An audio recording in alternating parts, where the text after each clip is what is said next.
c'est la première fois que tu exposes à Roubaix? C'est la toute première fois que je participe à une expo collective. Sinon, j'ai participé à 4 éditions de la braderie de l'art de Roubaix.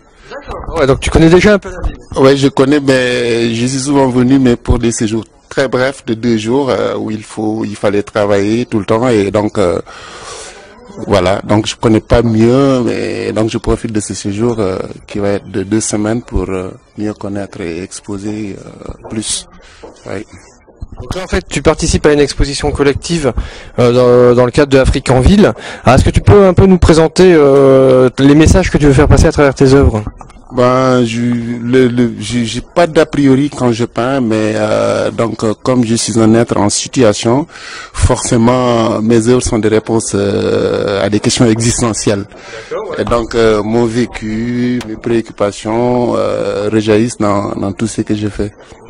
Est-ce que tu peux par exemple nous présenter quelques œuvres bien représentatives de ton travail que tu pourrais nous décrire? Quelques œuvres, bon, on va pas chercher loin, on va tout juste se rabattre sur ce qu'il y a devant nous.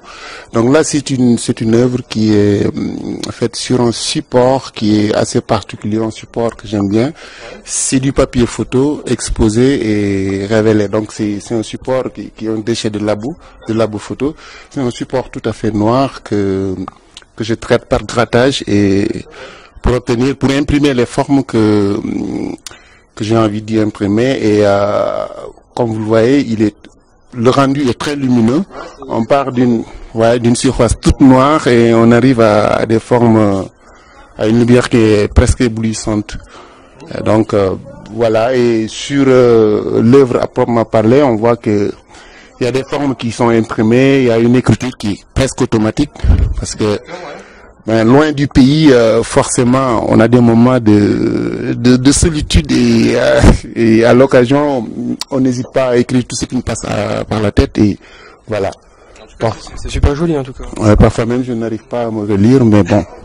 Là c'est vraiment dans la gestuelle, dans l'automatisme, hein, c'est ça? La gestuelle, l'automatisme et c'est une écriture automatique pour faire allusion à ce qui a été fait par les surréalistes, mais là c'est vraiment le reflet des angoisses du moment et tout, et parfois même je n'arrive pas à me relire et l'intérêt, ce qui est important c'est le faire, le geste. Ouais. Et comment s'appelle cette œuvre? C'est une œuvre qui est sans titre en fait. Ouais, sans titre comme comme je l'ai expliqué. Très naturel, très spontané. Très spontané, voilà. Donc ce naturel et ce spontané, c'est ta façon de travailler sur tout l'ensemble de ton œuvre ou c'est vraiment que cette œuvre-là qui... D'ailleurs, pour la plupart des œuvres qui sont ici, j'ai pas voulu mettre de titre parce que je n'en ai pas. Donc, ce qui est important, c'est le faire. Faire sur le moment, et le séjour loin de mon pays m'a permis aussi de mieux approfondir cette manière de faire parce qu'avant, j'étais très dans l'anecdotique, très dans la transcription d'une histoire, et voilà, ce n'est plus le cas maintenant. C'est parce que, à mon avis, une œuvre, quelle qu'elle soit, parle en elle-même. On n'a pas besoin de peindre, de réaliser des choses et de parler par la suite, de mettre un titre. Ça c'est limiter la portée de toute œuvre, je crois. D'accord, sinon tu es originaire de quel pays? Du Sénégal, je viens du Sénégal, voilà. Donc je suis en France, j'étais en France dans le cadre d'une formation que je devais suivre à l'Université Paris 5. Et voilà, une formation qui a duré 3 ans et j'ai fini cette formation il y a 1 an et voilà, j'ai vu les prolongations, je reste un peu avant de rentrer au pays. D'accord. Bon, on passe à un autre... à autre chose peut-être. Là c'est toujours la même technique et mais là j'ai mis un titre, Yotaï, rencontre ou discussion, c'est une évocation de quelque chose qui me manque, qui nous manque, nous qui sommes venus de notre culture, d'une autre manière de faire, parce que chez nous, en dehors du groupe, l'individu n'est rien. Et donc, on a souvent tendance à souffrir de ça quand on est loin de nos racines, loin de cette manière de faire qui nous est propre. Voilà. Et pareil au niveau de la technique? C'est du papier photographique qui a subi un traitement par grattage et Ouais, avec intervention à l'eau de javel, et donc voilà, c'est de la récup quoi. Je vais dans les labos photo et je récupère ce papier qui va à la poubelle et j'en fais ce traitement. Et c'est ouais. Et c'est très intéressant parce que voilà, ça donne une lumière que. Après, si ça va rendre bien un blog, on verra. Mais bon. Ouais, ouais, ouais. Donc, ce qui est amusant, c'est que ce qui est intéressant, c'est qu'on part d'une surface noire et on arrive à une lumière éblouissante. Et souvent, j'ai dit, enfin, pour expliquer, je dis, la démarche, c'est de libérer la lumière en captivité derrière la surface noire. C'est ce que ça donne. Ouais. C'est vraiment impressionnant en fait, cette luminosité en fait que tu arrives à avoir. Donc ça c'est dans le spontané, ça. Tu fais quand même des essais, tu fais des. Non, il y a pas d'essais. J'interviens je vais expliquer ce qui se passe dans l'atelier. Ouais. J'ai la surface noire devant moi et j'interviens avec un peu d'eau de javel, avec du sopalin et de l'eau de javel. Donc il y a toute une trame qui apparaît, beaucoup de formes qui apparaissent, et c'est à partir de ces formes que je vais plus loin. Mais a priori, il n'y a pas de sujet, il n'y a pas de thème particulier qui me préoccupe, et voilà. C'est une organisation d'un espace après avoir imprimé certaines formes. D'accord. Là, c'est toujours la même technique, hein. Et là, c'est toujours dans le même esprit de la récup. Là, vous avez des œuvres qui ont été entièrement réalisées à partir de la publicité qu'on reçoit quotidiennement dans nos boîtes à lettres. Donc, c'est du papier imprimé, enfin, c'est de la pub, et je récupère, et je les transforme en brandy, en paille, si vous voulez, et après, je fais le tressage pour donner les formes que j'ai envie de donner. Et actuellement, je fais des sculptures en papier, rien qu'avec du papier roulé.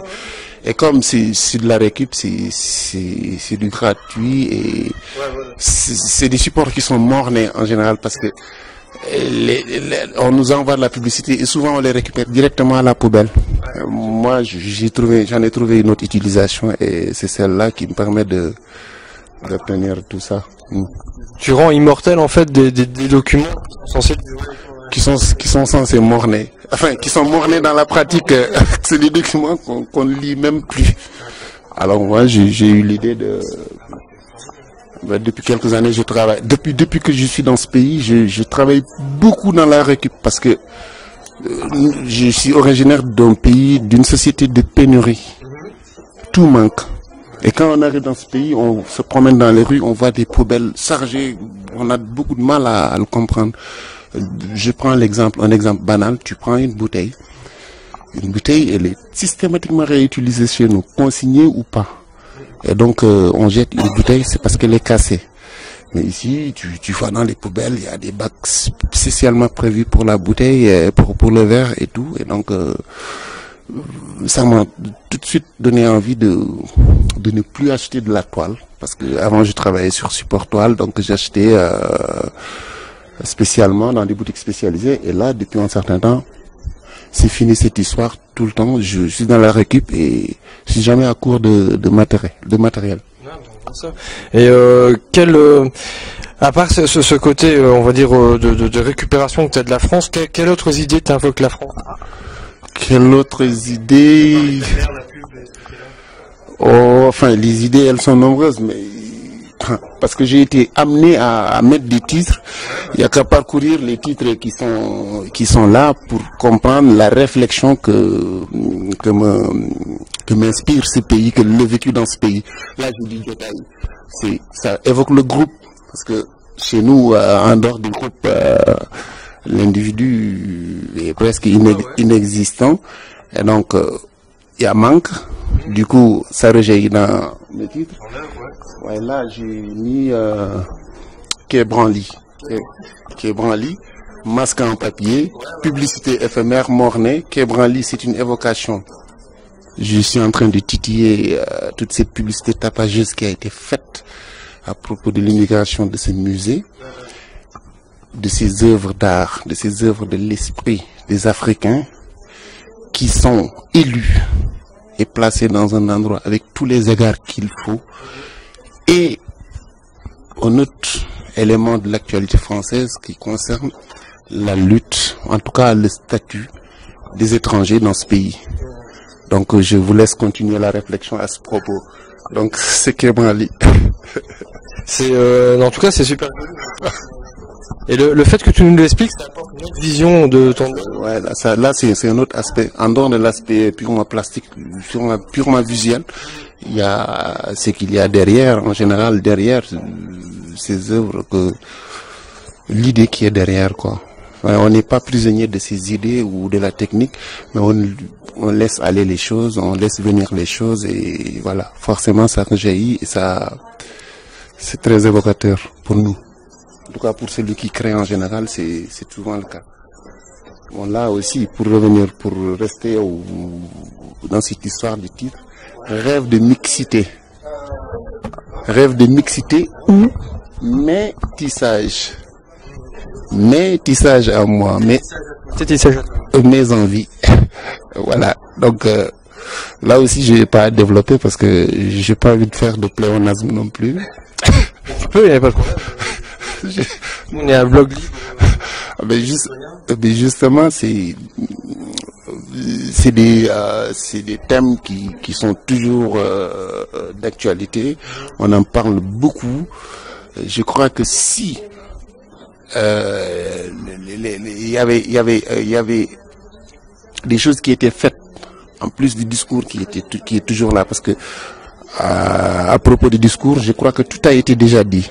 Et il faut des actes maintenant pour arriver à ça, à la mixité, à autre chose, parce que voilà. Donc c'est assez évocateur, je crois. Ouais, c'est toujours la technique du recyclage. Ouais, du recyclage de papier. Et là, je prépare actuellement un travail sur un habitacle. Enfin, c'est très avec beaucoup de pièces, parce que ça, c'est des pièces qui font partie de cet ensemble que je suis en train de faire et que je vais peut-être finir d'ici la fin de l'année. Et c'est toujours sur des matériaux récupérés, le papier, les canettes de boissons, en tout cas tout ce qui est rejeté, tous ces rebuts de la société, tout ce qui est rejeté, que je récupère et que je donne, que j'utilise à ma manière. Et l'idée, c'est de présenter un habitacle avec une certaine animation, et je crois que voilà, ça va être fort. Ouais. En plus d'être de l'art, c'est une belle leçon de vie. Ouais, mais c'est clair que l'art mène à tout, et je ne sais pas, je vais pas être prétentieux, mais je crois que quelle que soit la situation ou quel que soit le vécu qu'on a, dans la pratique de mon art, en tout cas moi, pour ce qui me concerne, parfois je vois des choses qui surgissent, qui sont surprenantes, mais qui peuvent, qui sont insoupçonnées au départ. Mais il y a des réponses, Moi, je l'ai vécu loin de mon pays. J'étais en face de moi et j'avais comme médiateur ma pratique. Et j'estime que voilà, c'est une pratique très forte qui peut apporter beaucoup de réponses. Ouais. T'as encore un style d'œuvre? C'est quand même des travaux bien différents. C'est un autre style, peut-être il y a ça. Allez. Qui est assez enfin, il y a ça et ça, c'est les deux. Ouais. Là, c'est le support, et ça annonce l'utilisation d'autres choses. C'est un support classique, c'est de la toile, et le médium, c'est de l'acrylique. Donc c'est une peinture que je peux qualifier de classique, mais à part que j'ai ajouté du tissu imprimé africain. Et là, l'idée, c'était ça annonçait quelque chose, en tout cas. Le support, c'est la toile, mais j'ai ajouté autre chose. C'est une technique mixte, quoi. Donc là, par contre, t'as acheté la toile? Ça, c'est les œuvres les plus anciennes. Donc ça se comprend, et voilà. Est-ce que ça, c'est une œuvre moins politique, celle que nous avons montrée? Non, enfin, je ne dirais pas qu'elle est moins politique parce que de toute façon, c'est une œuvre que j'ai appelée Lien. Intitulée Lien. Lien, c'est aussi assez évocateur de ces origines parce que c'est étonnant. Je ne sais pas si vous avez déjà, si tu as déjà vécu à l'étranger pendant longtemps, mais il y a quelque chose qui t'agite quand c'est le cas, quand on est loin de son pays. Et ça, il faut sortir de son pays pour s'en rendre compte, ouais, pour le comprendre complètement. Et ça, moi, je n'aurais jamais pensé que je serais amené à porter cette voix, à avancer ces idées par rapport au déracinement, par rapport à l'éloignement, par rapport à par rapport au vécu dans une autre culture qui n'est pas la mienne. Voilà, sinon il y a ces pièces qui sont là-haut. Et là, c'est récent. C'est une technique, c'est de la toile c'est de la toile et de l'acrylique. C'est récent. Mais ce qui est amusant, c'est que c'est des œuvres qui sont très récentes, et que j'ai eu à réaliser dans le cadre d'une rencontre artistique. On était une dizaine d'artistes, des Français et moi et on nous avait demandé de vivre pendant un certain temps dans une chapelle romane, donc un lieu classé monument historique. Et il fallait travailler en s'inspirant du lieu. Bon, moi je suis originaire d'une culture musulmane, parce que je fais la différence, et je me retrouvais dans cette chapelle, et il fallait y dormir et tout, avec les formes hautes, les formes en arcade et tout. Et c'était particulier, et à un moment donné, j'ai dit, je vais travailler sur un support différent. Et je me suis rabattu sur ce support circulaire que j'ai appelé Lumière d'Afrique. Lumière, et voilà, c'est des œuvres qui sont abstraites, mais que j'ai jetées sur la toile. Pourquoi le cercle? Lumière, la lumière, le soleil, la lumière maximale, je crois que c'est le soleil. Pourquoi le cercle aussi? La forme des chapelles romanes, ça évoquait un peu ça. Et donc ça fait partie d'une série de 7 toiles rondes que j'avais faites. Bon, le reste a été vendu, mais bon, ça c'est toujours un rappel des origines, parce que lumière, quand on parle de lumière, on pense au soleil. Quand on pense au soleil, on pense à l'Afrique. Ouais. D'accord. Bon, on te remercie. Il n'y a pas de quoi. L'expo a lieu jusqu'à quand? Jusqu'au 28 de ce mois d'avril. Donc ça continue jusqu'au 28 avril. Et donc en dehors de l'expo, il y a des ateliers qu'on fait pour les enfants, et voilà. T'as un site web ou t'as une adresse à vous de contacter? Et j'ai un mail, j'ai pas de site. Le site il existe, mais il n'est pas actualisé, donc c'est des informations un peu caduques qui y sont. Mais voilà, sinon je suis encore en France, et vous pouvez me contacter par l'intermédiaire de l'association CRAO qui m'a fait venir. Bon, d'accord, bon, à bientôt.